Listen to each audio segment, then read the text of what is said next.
सौरभ एक 22 साल का कॉलेज का स्टूडेंट भोपाल के एक फ्लैट में अकेला रहता था। पढ़ाई में तेज लेकिन थोड़ा अंतर्मुखी। उसका जीवन काफ़ी सामान्य था। सुबह कॉलेज, दोपहर लाइब्रेरी और रात को नेटफ्लिक्स पर हॉरर मूवी देखना। मगर उसे डर से नफरत थी। उसे लगता था कि यह सिर्फ लोगों का भाव है, असली कुछ नहीं होता। जब भी उसके दोस्त उसे भूत की कहानी सुनाते, वह हंसकर टाल देता। एक दिन उसके कॉलेज में एक प्रोजेक्ट आया, अर्बन लेजेंड्स ऑफ इंडिया। उसे एक कहानी पर रिसर्च करनी थी। एक स्थानीय अफवाह थी कि भोपाल के पुराने रानी बाग अपार्टमेंट में आत्मा भटकती है। सौरभ ने तय किया, डर को हराने का सबसे अच्छा तरीका है उसका सामना करना। उसकी दोस्त रिया ने उसे चेतावनी दी, वो जगह सच में अजीब है, रात को वहाँ कोई नहीं आता है। सौरभ ने हंसते हुए कहा, मैं जाऊंगा वहाँ डर को देखने रात को 12 बजे। लेकिन रात होते ही उसे एक अजीब सी बेचैनी होने लगी।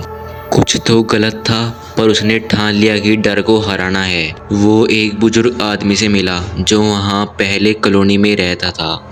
उन्होंने कहा, वहाँ मत जा बेटा, वो औरत शांति से नहीं मरी थी, उसे जलाया गया था और उसकी आत्मा हर अमावस को किसी नए आदमी को बुलाती है। सौरभ ने सुनकर मुस्कुराया। वो बोला, यह सब अंधविश्वासी है। अमावस की रात सौरभ अपने हाथ में फोन और टॉर्च लेकर वहां दाखिल हुआ।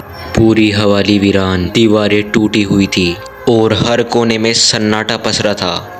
सीढ़ियाँ चढ़ते हुए उसे लगा, मुझे कोई पीछे से देख रहा है। एक पल के लिए ठिठका, लेकिन फिर उसने अपने दिमाग को कहा, यह सब वहम है। तीसरी मंजिल पर एक फ्लैट का दरवाज़ा खुला था। अंदर जाते ही उसकी टॉर्च बंद हो गई। मोबाइल निकाला, नेटवर्क गायब हो गया। जैसे ही उसने कैमरा निकाला, उसे एक औरत की परछाई दिखी, बिल्कुल सफ़ेद साड़ी में, उलझे बालों में और आंखों में सिर्फ अंधकार था। सौरभ ने पलटकर भागने की पूरी कोशिश की, लेकिन दरवाज़ा खुद ही बंद हो गया। अब डर सिर्फ भाव नहीं रहा, वो सच हो गया। कमरे में अचानक रेडियो बजने लगी। उसे आवाज़ आई, तेरी मौत पास है। सौरभ ने एक पुरानी अलमारी खोली, उसमें एक डायरी मिली। उसमें लिखा था, मेरा नाम मीरा है, मेरी शादी ज़बरदस्ती करवाई गई थी, मुझे इस हवेली में जिंदा जला दिया गया।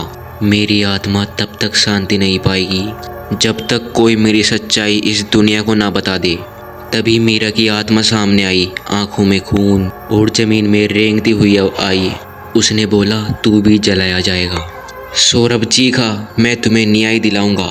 पर आत्मा को दया नहीं थी, उसे सिर्फ एक चीज़ चाहिए थी, बदला। सौरभ भागा, उसने पूरी कोशिश की भागने की, लेकिन अब वो बच नहीं पाएगा।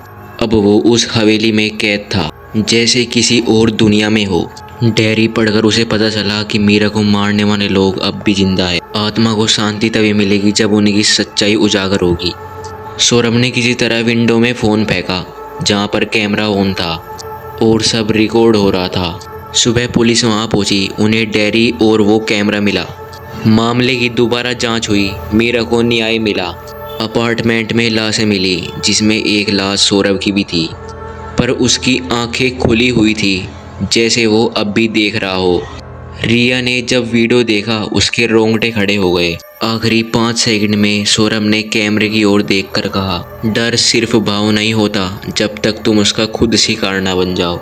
रानी बाग को सरकारी पुलिस ने सील कर दिया, लेकिन अब भी वहाँ के लोग कहते हैं कि जो कोई रात को वहाँ 12 बजे जाएगा तो सौरभ उसे आगाह करने जरूर जाएगा, क्योंकि अब वह भी डर का हिस्सा बन चुका है।